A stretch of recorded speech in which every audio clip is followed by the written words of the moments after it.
الو. سلام خانم. خوبی؟ خوبه. کجایی؟ حرم دیگه.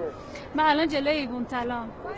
تو هم اونجایی؟ نه سر انقلاب. خب بس اول من بگم یا تو بگی؟ اول تو. خب گوشی رو بگیر رو به گنبد. گرفتم بگو. سلام علیک یا علی ابن موسی الرضا. آقا جون خدمتتون عرض کنم الانه که دارم باهاتون صحبت میکنم تو حرم خواهرت حضرت معصومم. راستشو بخوای هفته بعد مراسم عروسی مونه.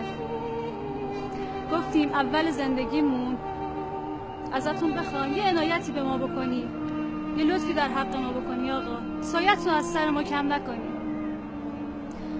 آقا جون خودتون که میدونید ما که به غیر از شما و خواهرتون کس دیگه ایام نداریم. تا زمانی هم که شماها رو داریم احتیاجی به کس دیگه ایام نداریم.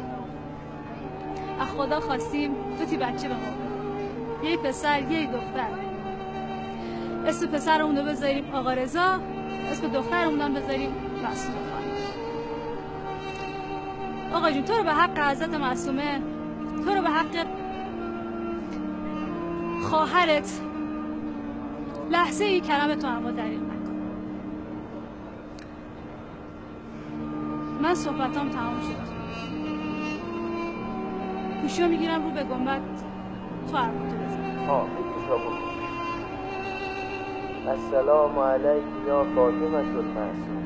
دیدی جان خدمتتان بگم که عروسی ما همین هفته دیگه ما عروس خانم هم به هم دیگه قول بدیم که از اول ازدواج ما به شما و داداشتان هم قول بدیم که هم یک لحظه از مسیر اهل بیت خارج نریم.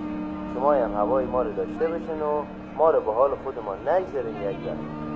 دیدی جان قربونتان برو که شما سفره‌دار کرامت ماشاءالله. چشم ما تو دنیا به دست هیچ کس غیر شما و زامل آهویه. سفارش ما رو با آقای امام رضا خودمان بکنیم.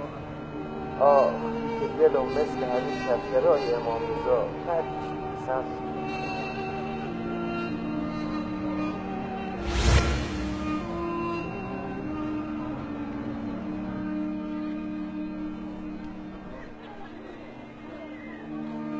چهار گوشه عالم سفره کرامت اهل بیت است.